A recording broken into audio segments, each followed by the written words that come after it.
Hello students, previous lecture में हमने gradient of a scalar study किया था। हमने पूरी की पूरी थ्योरी स्टडी की थी।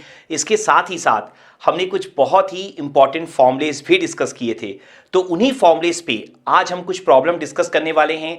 आज की जो प्रॉब्लम्स होंगी वो बिल्कुल सिंपल प्रॉब्लम होंगी। वो जस्ट इसलिए हैं ताकि आप ग्रेडियंट बड़े आराम से निकाल पाओ, ताकि आगे आने वाले टॉपिक्स में जब हम डिफिकल्ट प्रॉब्लम करें जहां ग्रेडियंट की हमें रिक्वायरमेंट हो, वहां पर आपको कोई प्रॉब्लम ना हो। तो यहां पर मैं तीनों के तीनों कोऑर्डिनेट सिस्टम में एक एक सिंपल प्रॉब्लम कंसीडर करूंगा। तो ये फर्स्ट प्रॉब्लम है आपकी रेक्टेंगुलर कोऑर्डिनेट सिस्टम में। हमारा टारगेट क्या है कि हमें यहां पर ग्रेडियंट निकालना है। हम ऑलरेडी जानते हैं कि ग्रेडियंट जो होता है वो स्केलर के लिए होता है। तो आप देख सकते हैं ये जो v है आपका स्केलर है। तो हम सबसे पहले यहां पर फॉर्मूला लिख लेते हैं। तो डेल v कितना होता है आपका, del v upon del X A X plus del v upon del Y A Y plus del v upon del z A Z. तो आपको बस करना क्या है, इस फॉर्मूले में v की वैल्यू पुट करते चलना है। पुट भी क्या करना है, हम सिंपली एक बार x के रेस्पेक्ट में डिफरेंशिएट कर देते हैं, एक बार y के और एक बार z के, और साथ में यूनिट वेक्टर से मल्टीप्लाई करते जाते हैं और सबको ऐड कर देते हैं। तो देखो पहले आप x के रेस्पेक्ट में कर दो तो कितना हो जाएगा, e की power minus z as it is. देखो पार्शियल डिफरेंशिएशन है ना, तो y और z दोनों कांस्टेंट होंगे। sin 2x इसका डिफरेंशिएशन होगा, sin का क्या होता है cos, और 2x का क्या हो जाएगा 2। तो आंसर क्या हो जाएगा 2 cos 2x, और cos hy ऐसी का ऐसी रहेगा। फिर आप देखो, हाँ एक और पॉइंट है, आपको यहां पर यूनिट वेक्टर भी मेंशन करना है ax। इसके बाद अब आप देखो del v by del y, तो अब आपको y के रेस्पेक्ट में करना है, मतलब cos hy का होगा, बाकी दोनों एज इट इज रहेंगे आपके। तो इनको आप मेंशन कर दो एज इट इज। अब cos hy, cos हाइपरबोलिक, देखो हाइपरबोलिक में बहुत लोग कंफ्यूज हो जाते हैं। आपको ना फॉर्मूले पता होना चाहिए साइन हाइपरबोलिक और cos हाइपरबोलिक का। तो आप देखो मैं साइड में आपके लिए फॉर्मूला लिख देता हूं यहां पर। cos हाइपरबोलिक y का फॉर्मूला होता है e की पावर y प्लस e की पावर माइनस y बाई 2 होता है, और साइन हाइपरबोलिक y का फॉर्मूला होता है e की पावर y माइनस e की पावर माइनस y बाई 2। तो अगर ये फॉर्मूला आपको याद रहेगा तो डिफरेंशिएशन तो आप ऐसे ही कर लोगे। तो आप देखो अगर आप y के रेस्पेक्ट में डिफरेंशिएशन करो तो e की पावर y का क्या होता है, e की पावर y होता है, e की पावर माइनस y का क्या होता है माइनस e की power minus y, minus sine सामने आ जाएगा और 2 वैसी का वैसी रहेगा। तो देखो ये आ जाएगा ना साइन वाला, cos का डिफरेंशिएशन साइन, और यहां ध्यान रखना साइन का डिफरेंशिएशन cos हो जाएगा। e की पावर y का e की पावर y, e की पावर माइनस y का करोगे तो एक माइनस साइन सामने आ जाएगा, तो माइनस माइनस प्लस। तो यहां पर ना cos का साइन, साइन का cos होता है, कोई भी माइनस साइन नहीं आता यहां पर, ये पॉइंट ध्यान रखना। जैसे साइन x का cos x होता है, लेकिन cos x का माइनस साइन x होता है ना, यहां ऐसा नहीं होगा। तो आप क्या पुट कर दोगे, आप पुट कर दोगे cos hy का sin hy, फिर ay, फिर प्लस z के रेस्पेक्ट में, तो e की पावर माइनस z का क्या हो जाएगा माइनस e की power minus z sin 2x cos hy az। तो आप देख सकते हो बड़े आराम से हम लोग प्रॉब्लम सॉल्व कर सकते हैं। ठीक है, क्लियर हो गई प्रॉब्लम। Now next problem. तो ये अब आपकी प्रॉब्लम नंबर 2 है। आप देख सकते हो ये जो प्रॉब्लम है हमारी, ये आपकी सिलेंड्रिकल कोऑर्डिनेट सिस्टम में है। तो ये प्रॉब्लम जो हमारी सिलेंड्रिकल कोऑर्डिनेट सिस्टम में है, इसको अब अगर आप ध्यान से अंडरस्टैंड करोगे तो देखो ध्यान से, आप सबसे पहले यहां पर सिलेंड्रिकल कोऑर्डिनेट सिस्टम के लिए फॉर्मूला मेंशन कर दो। फॉर्मूला मैंने आपको प्रीवियस लेक्चर में सिखाया है, साथ ही साथ आपको ट्रिक भी सिखाई है कि आप फॉर्मूला कैसे याद रख सकते हो। तो आप प्रीवियस लेक्चर में जाके वो ट्रिक समझ सकते हो। तो ये जो फॉर्मूला हमने मेंशन कर दिया है, del v by del rho a rho plus 1 by rho del v by del phi a phi plus del v by del z A Z. तो बस हमारा टारगेट अब क्या है कि इस फॉर्मूले में हमें v की वैल्यू पुट करते जानी है। अगेन पुट क्यों करना है, सीधा डिफरेंशिएशन करो और वैल्यू रखते जाओ।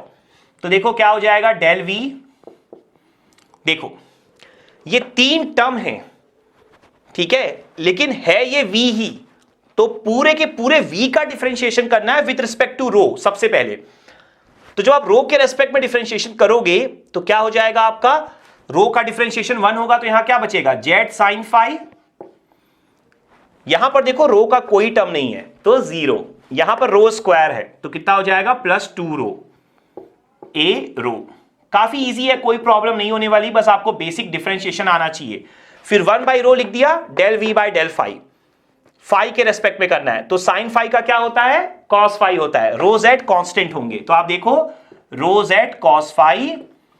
फिर आप देखो यहां पर फिर से फाई के रेस्पेक्ट में करना है, तो सेकेंड टर्म में जेड स्क्वायर तो कांस्टेंट है आपका, इसके अलावा कॉस स्क्वायर फाई का, तो कॉस स्क्वायर फाई का पहले क्या करेंगे 2 कॉस फाई, फिर कॉस फाई का करेंगे तो कितना आएगा साइन फाई आएगा, माइनस साइन फाई आएगा, कॉस का माइनस साइन होता है, तो कितना हो जाएगा 2 cos phi then minus sine phi, तो माइनस साइन आप कहां रख दोगे, सामने रख दोगे।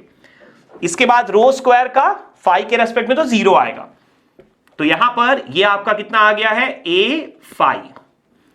क्लियर है अच्छे से? तो हमने इस पूरे का फाई के रेस्पेक्ट में किया था, तो पहला रो जेड कांस्टेंट था, साइन फाई का कॉस फाई, सेकंड का देखो z square constant, cos square phi का कितना होगा, पहले कॉस स्क्वायर का करोगे तो 2 कॉस फाई होगा, फिर कॉस फाई का माइनस साइन फाई, उसके बाद रो स्क्वायर का 0 हो गया। फिर जेड के रेस्पेक्ट में करना है, तो जेड के रेस्पेक्ट में कर लो, रो और साइन फाई दोनों कांस्टेंट, तो जेड का जेड के रेस्पेक्ट में 1, तो कितना हो जाएगा रो साइन फाई।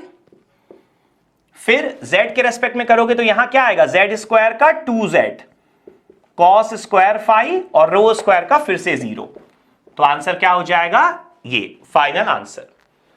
ठीक है, तो लेंथ देख के घबराना नहीं है, काफी इजी है, सिर्फ डिफरेंशिएशन ही आपको परफॉर्म करना है। तो ये आपकी हो गई सेकंड प्रॉब्लम।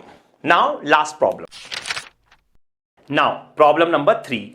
तो अब आप देखो प्रॉब्लम नंबर 3 में आपको स्फेरिकल कोऑर्डिनेट सिस्टम में यहां पर प्रॉब्लम गिवन है। तो यहां पर सबसे पहले आप डेल वी का फॉर्मूला मेंशन कर लो, कितना होता है हमारा formula, del v by del r a r plus 1/r del v upon del theta a theta plus 1/r sine theta del v upon del phi a phi. तो ये formula भी मैंने आपको प्रीवियस लेक्चर में सिखाया हुआ है, आप जाकर देख सकते हो। तो यहां पर अब हमें क्या करना होगा, डेल वी का आंसर कैलकुलेट करना होगा। तो सिंपली आपको पहले आर के रेस्पेक्ट में डिफरेंशिएशन करना है, फिर थीटा फिर फाई, ये आपका कंप्लीटली वी है। तो जब आप आर के रेस्पेक्ट में करोगे, देखो ध्यान से, तो कॉस थीटा और साइन फाई ये दोनों के दोनों क्या होंगे constant, ln r log r का क्या होता है डिफरेंशिएशन 1/r, तो 1/r, ठीक है। और यहां पर r स्क्वायर फाई r के रेस्पेक्ट में करना है, तो कितना हो जाएगा 2r फाई, और ये आंसर कितना हो जाएगा आपका ar। इसके बाद 1/r आउटसाइड, फिर से देखो del v by del theta, तो थीटा के रेस्पेक्ट में करना है, तो देखो सेकंड टर्म तो 0 है क्योंकि उसमें थीटा है ही नहीं, r और फाई है। फर्स्ट टर्म में देखो कॉस थीटा, कॉस थीटा का क्या होता है माइनस साइन थीटा, बाकी सब कांस्टेंट, तो कितना हो जाएगा minus sine theta sine phi ln r और a थीटा। क्लियर हो गया? Now last 1/r sine theta del v upon del phi. तो जब फाई के रेस्पेक्ट में करोगे तो cos theta ln r constant, sine phi का क्या होता है कॉस फाई, तो cos theta cos phi ln r, और यहां पर देखो प्लस r स्क्वायर फाई, तो फाई का फाई के रेस्पेक्ट में 1 हो जाएगा और r स्क्वायर बच जाएगा आपका। तो ये आपका यहां पर फाइनल आंसर आ जाएगा। ठीक है, आप चाहो तो इसे एडजस्ट कर सकते हो। तो इस तरीके से देखो, अगर आपको सिंपल डिफरेंशिएशन आता है तो आप बड़े आराम से ग्रेडियंट की प्रॉब्लम सॉल्व कर सकते हो।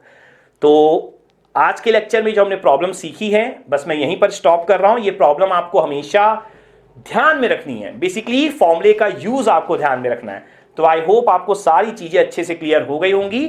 नेक्स्ट लेक्चर में अब हम यहां पर डायरेक्शनल डेरिवेटिव स्टडी करेंगे और उसके साथ साथ एक प्रॉब्लम भी स्टडी करेंगे जो ग्रेडियंट से ही आपका रिलेटेड है। ठीक है, तो आज के लेक्चर में इतना ही। Thank you.